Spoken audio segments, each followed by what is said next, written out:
নমস্কাৰ বন্ধু বান্ধৱীসকল, আপোনালোকক আমাৰ ইউটিউব চেনেল ৰাজীৱপুৰ টেকনলজিলৈ স্বাগতম জনাইছোঁ। বন্ধু বান্ধৱীসকল, প্ৰতিদিনৰ দৰে আজিও সন্ধিয়া ৮ টকা গুৰুত্বপূৰ্ণ খবৰ আপোনালোকৰ বাবে লৈ আহিছোঁ। এই খবৰকেইটা আপোনালোকৰ বাবে বহুতে গুৰুত্বপূৰ্ণ, গতিকে ভিডিঅ'টো স্কিপ নকৰাকৈ প্ৰথমৰ পৰা শেষলৈকে চাই থাকক। আৰু যদিহে চেনেলটো নতুনকৈ আহিছে, চেনেলটো ছাবস্ক্ৰাইব কৰি কাষতে বেল আইকন প্ৰেছ কৰিব। আৰু ভিডিঅ'টো আৰম্ভ কৰাৰ আগতে এতিয়ালৈকে যদি ভিডিঅ'টো লাইক কৰা নাই, লাইক কৰি দিব আৰু শ্বেয়াৰ কৰিব নাপাহৰিব। তো বেছি পলম নকৰি আজি ভিডিঅ'টো আৰম্ভ কৰিছোঁ, আহক। আজিৰ সন্ধিয়া প্ৰথমটো গুৰুত্বপূৰ্ণ খবৰলৈ আহিছে। অখিল গগৈৰ গ্ৰেপ্তাৰ সৈতে কোনো সম্পৰ্ক নাই, কা বিৰোধী আন্দোলন পুনৰ স্পৰ্শ কৰিলে হিমন্ত বিশ্ব শৰ্মাই। কা বিৰোধী আন্দোলনৰ সৈতে অখিল গগৈৰ গ্ৰেপ্তাৰ তথা কাৰাবাসৰ কোনো সম্পৰ্ক নাই। অখিল গগৈক গ্ৰেপ্তাৰ কৰা হৈছিল এক সম্পূৰ্ণ সুকীয়া গোচৰত। যোৰহাটত এই কথা পুনৰ স্পষ্ট কৰি দিয়ে মন্ত্ৰী ডক্টৰ হিমন্ত বিশ্ব শৰ্মাই। কা বিৰোধী আন্দোলনৰ নেতৃত্ব লোৱাৰ বাবে অখিল গগৈক গ্ৰেপ্তাৰ কৰা হোৱা নাছিল। মাওবাদী সংক্ৰান্তীয় এক ঘটনাৰ বাবে অখিল গগৈ গ্ৰেপ্তাৰ হৈ জেলত থাকিব লগা হৈছে।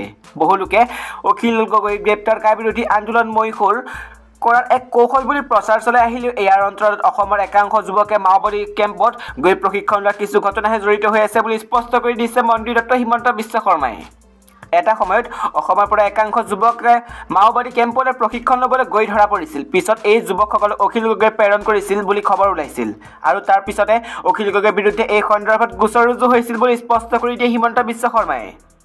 অখিল গগৈ এই ঘটনাৰ সৈতে জড়িত হয় নে নহয় মই নাজানো, কিন্তু তেওঁৰ গ্ৰেপ্তাৰ সৈতে কা বিৰোধী আন্দোলনৰ কোনো সম্পৰ্ক নাই। কা বিৰোধী আন্দোলনৰ বাবে অখিলক গ্ৰেপ্তাৰ কৰা হ'লে এনে অভিযোগত সমুদ্ৰ ভট্টাচাৰ্যকে ধৰি আন বহু লোকক গ্ৰেপ্তাৰ কৰা হ'লহেঁতেন। অখিলৰ গ্ৰেপ্তাৰৰ কাৰণ সম্পূৰ্ণ সুকীয়া। মন্ত্ৰী হিমন্ত বিশ্ব শৰ্মাই এনেদৰে কয়, কা বিৰোধী আন্দোলনৰ কৰা লোকসকলক গ্ৰেপ্তাৰ কৰা বা তেওঁলোকৰ ওপৰত কঠোৰ ব্যৱস্থা গ্ৰহণ কৰা কোনো উদ্দেশ্য চৰকাৰ নাই বুলি মন্ত্ৰীগৰাকীয়ে স্পষ্ট কৰি দিয়ে। মন্ত্ৰীগৰাকীয়ে কয় যে অসমক ভাল পাই বাবেহে এইসকল লোকে কা বিৰোধিতা কৰিছিল।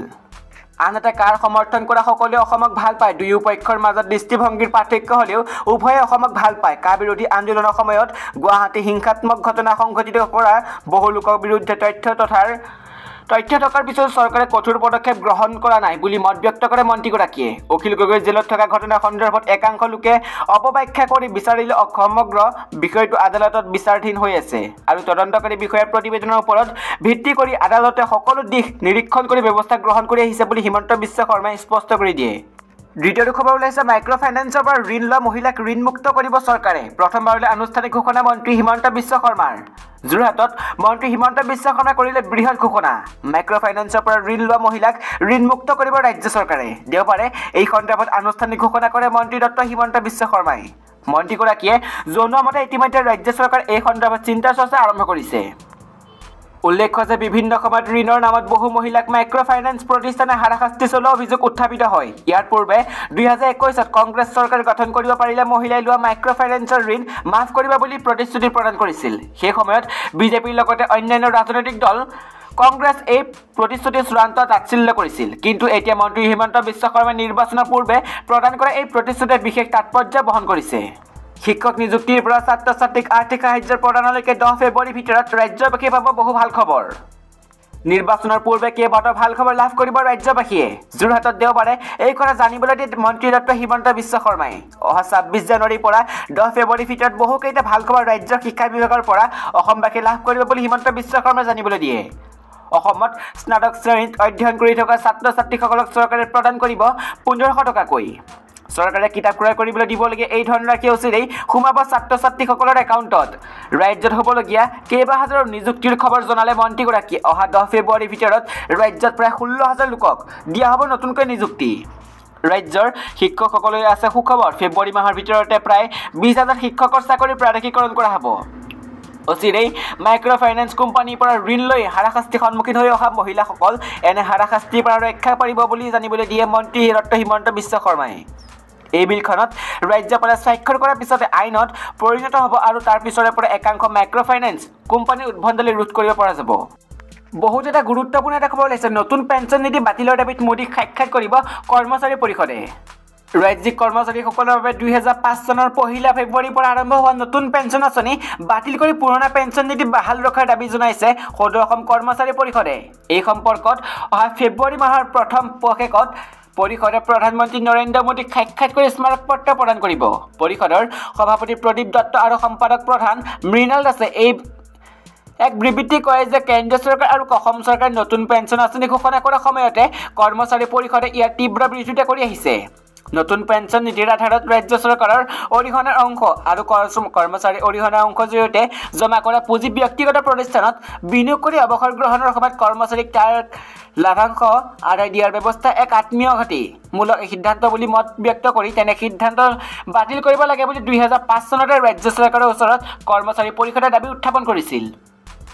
যোৱা 3 জানুৱাৰীত ডিব্ৰুগড়ত অনুষ্ঠিত পৰিষদৰ কেন্দ্ৰীয় কাৰ্যনিৰ্বাহক সভাই নতুন পেঞ্চন আঁচনি সন্দৰ্ভত বিতং পৰ্যালোচনা কৰি উক্ত আঁচনি বাতিলৰ দাবীত ভাৰতৰ প্ৰধানমন্ত্ৰীক স্মাৰকপত্ৰ প্ৰদানৰ লগতে অসমৰ মুখ্যমন্ত্ৰী বিত্তমন্ত্ৰীৰ ওচৰতো স্মাৰকপত্ৰ প্ৰদানৰ সিদ্ধান্ত গ্ৰহণ কৰে।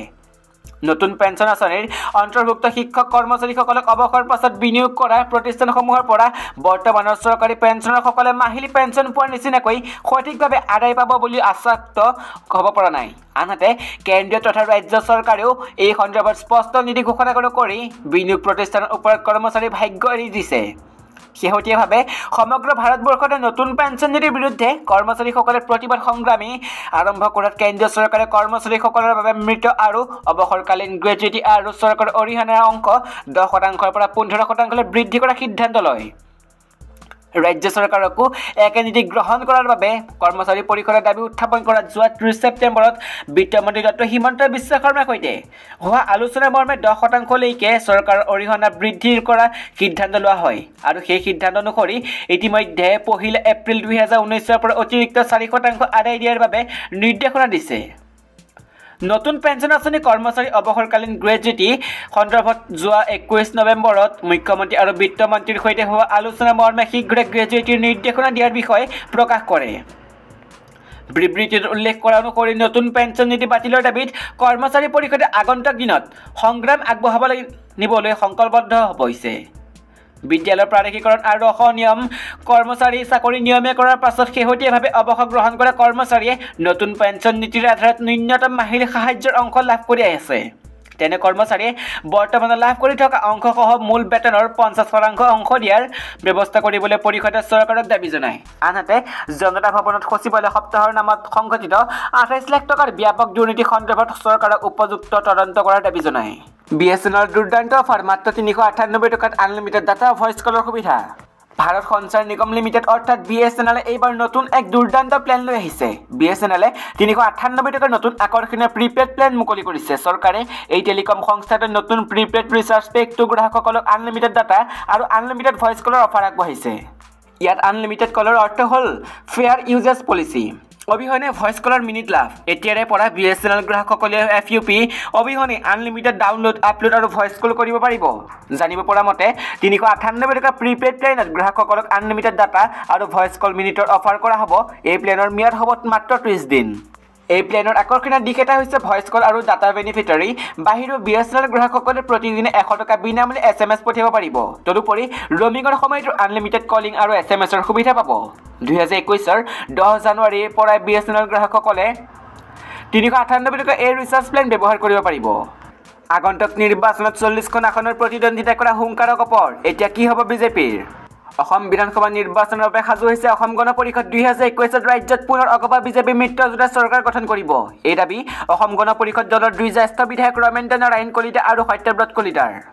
অগপৰ দখলত থকা 14টা সমষ্টিত এটা এৰি নিদিয়াৰ হুংকাৰ দিলে দলটোৰ 2গৰাকী শীৰ্ষ নেতাই। পবিন্দ্ৰ ডেকা যিহেতু এই অগপৰ পৰা আঁতৰি গ'ল, সেয়ে তেওঁক বাদ দি বাকী 13টা সমষ্টিত বিধায়ক হৈ থকা দলটোৰ জ্যেষ্ঠ বিধায়ক বিধায়িকাসকলে পুনৰবাৰ দলীয় টিকট লাভ কৰিব বুলি কয় 2গৰাকী বিধায়কে। ইয়াৰ বাহিৰে অন্য 26টা সমষ্টিত অসম গণ পৰিষদে প্ৰতিদ্বন্দ্বিতা কৰিব বুলি কয় অগপৰ নেতৃত্বই। তাৎপৰ্যপূৰ্ণভাৱে 2গৰাকী নেতাই প্ৰাক্তন মুখ্যমন্ত্ৰী প্ৰফুল্ল কুমাৰ মহন্তক অগপৰ অভিভাৱক বুলি মন্তব্য কৰে।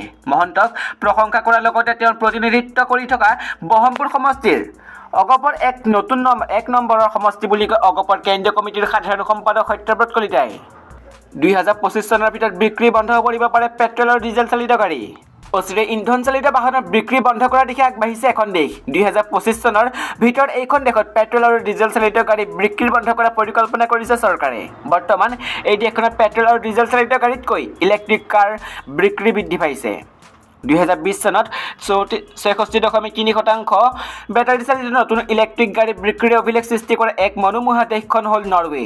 2019 চনত 42% এনে নতুন ইলেক্ট্ৰিক কাৰ বিক্ৰী হৈছিল দেশখনত।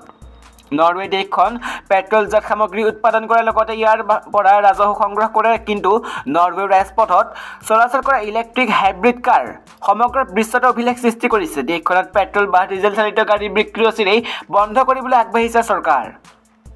ইয়াৰ বিপৰীতে সম্পূৰ্ণ ইলেক্ট্ৰিক কাৰসমূহ টেক্স ফ্ৰী কৰি দিয়া হৈছে, কিন্তু ইয়াৰ বিপৰীতে ইলেক্ট্ৰিক কাৰসমূহৰ বাবে ৰোড টেক্স বৃদ্ধি কৰাৰ পৰিকল্পনা কৰিছে চৰকাৰে। আনহাতে ইলেক্ট্ৰিক গাড়ীসমূহৰ মূল্য ইন্ধন চালিত গাড়ীৰ মূল্যতকৈ কম হৈ আছে। 2011 চনত নৰৱে গাড়ী বজাৰখন 75.7% দখল কৰি আছে ডিজেল চালিত গাড়ীয়ে। বৰ্তমান অডি আৰু টেছলা কোম্পানীয়ে অধিক হাৰত ইলেক্ট্ৰিক গাড়ী ব্যৱসায় কৰি আছে। 2021 চনত এই ব্যৱসায় বহু পৰিমাণে বৃদ্ধি পাব বুলি ধাৰণা হৈছে। বিশেষজ্ঞসকলে ধাৰণা কৰা অনুসৰি 2021 চনত এনে গাড়ী বিক্ৰীয়ে বজাৰ প্ৰায় 65% দখল কৰিব। সেয়ে 2025 চনলৈ নৰৱে বজাৰত কেৱল ইলেক্ট্ৰিক গাড়ী বিক্ৰী কৰাটো সম্ভৱ হৈ উঠিব বুলি আশা কৰা হৈছে।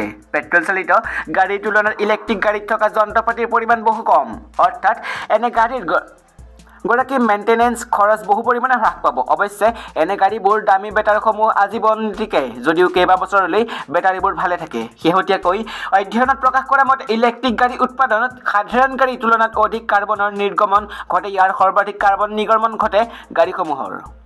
মূল উৎপাদন বেটাৰীবোৰ উৎপাদন কৰাটো। মুঠৰ ওপৰত অচিৰেই গাড়ী বজাৰখন বহু নতুনত্ব দেখিবলৈ পোৱা যাব। এতিয়াৰে পৰা এই পদ্ধতিত গেছ চিলিণ্ডাৰ বুকিং কৰিলে পাব মাত্ৰ 50 টকা ৰেহাই। প্ৰতিদিনে বৃদ্ধি পাইছে ৰন্ধন গেছৰ দাম। বৰ্তমান 14.2 কিলোগ্ৰাম ওজনৰ গেছ চিলিণ্ডাৰ দাম 694 টকা। কিন্তু এটা উপায় আছে, যাৰ জৰিয়তে আপুনি গেছ বুকিঙত পাব 50 টকা নিশ্চিত কেছবেক। ইয়াৰ বাবে গেছ চিলিণ্ডাৰ বুকিং ICICI বেংকৰ পকেটছ ৱালেটৰ জৰিয়তে কৰিব লাগিব। PMRJAN 2021 প্ৰমো কোড দিব লাগিব। 10% হিচাপত সৰ্বাধিক 50 টকা ৰেহাই পাব। এই অফাৰ 25 জানুৱাৰী 2021 পৰ্যন্ত বৈধ হৈ থাকিব। এই প্ৰমো কোড মাহত 3 বাৰ ব্যৱহাৰ কৰিব পাৰিব। কেনেকৈ কৰিব এই কাম? পকেট ৱালেট এপ অপেন কৰিব লাগিব ফাৰ্ষ্টত।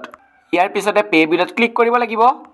3 নম্বৰটো হৈছে শ্ব'জ বিলাৰ্ছ টু মোৰ অপশ্যনত দেখা যাব, তাৰ ওপৰত ক্লিক কৰিব লাগিব। ইয়াৰ পিছত আপুনি সন্মুখত আপোনাৰ LPG চিলিণ্ডাৰ অপশ্যন দেখা পাব। ইয়াত আপোনাৰ ছাৰ্ভিচ প্ৰভাইডাৰ চিলেক্ট কৰিব লাগিব। তাৰপিছত আপুনি consumer number, distributor ID, mobile number দিব লাগিব। তাৰপিছত PMRJAN 2021 প্ৰমো কোড দিব লাগিব। বুকিং এমাউণ্ট চিষ্টেমৰ জৰিয়তে কোৱা হ'ব। ইয়াৰ পিছত বুকিং এমাউণ্টৰ পে'মেণ্ট কৰিব লাগিব। ট্ৰানজেকশ্যনৰ 10 দিনৰ ভিতৰত 10% হিচাপত অধিকতম 50 টকা কেছবেক ৱালেট ক্ৰেডিট কৰা দিয়া হ'ব।